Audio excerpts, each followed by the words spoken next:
አሰላሙ አለይኩም ወረህመቱላህ። አላህን ከፍጡራን ጋር የሚያመሳስሉ ሰዎች ሙሸቢሃ ይባላሉ። እነዚህ አህለ ሱና ዘንድ በጣም የተወገዙ ናቸው። በጣም የተወገዙ ናቸው እኛ ዘንድ አላህን ከፍጡር ጋር የሚያመሳስሉ። ምሳሌ አላህ ቁርአን ላይ እጅ አለኝ ብሏል። ያ እጅ ልክ እንደኛ ነው አሉ እነዚህ ሙሸቢሃ የሚባሉ ቡድኖች ማለት ነው።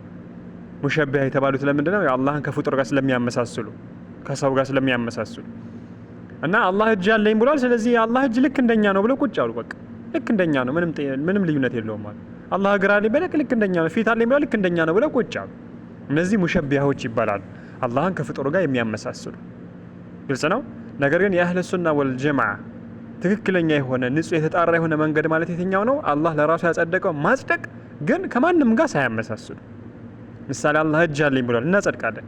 ነገር ግን ያ እጅ የሰው አይነት ነው? ምን አይነት ነው? አላሁ አለም። አናመሳስልም ከማንም ጋር።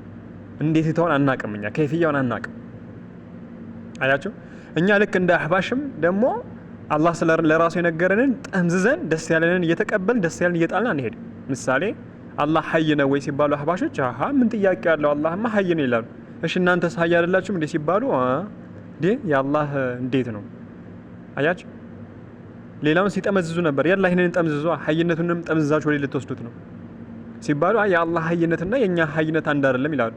ይህ ዘኔ የአላህ እጅና የሰው እጅም አንድ አይደለም። ማጽደቅ ያስፈልጋል።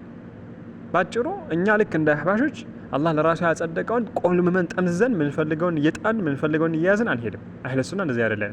ልክ መጀመሪያ እንደገለጽኩላችሁ ደግሞ እንደ ሙሸቢሃዎቹ አላህ እጅ ያለኝ ካለ እንደኛው አይነት ነው ብለው እንደተናገሩትም እንደዛኛ ተሽቢህ ውስጥ አንገባም። ነገር ግን በየትኛው ነው ንጹህ የአህለ ሱና መንገድ ሰለፎች የሄዱበት?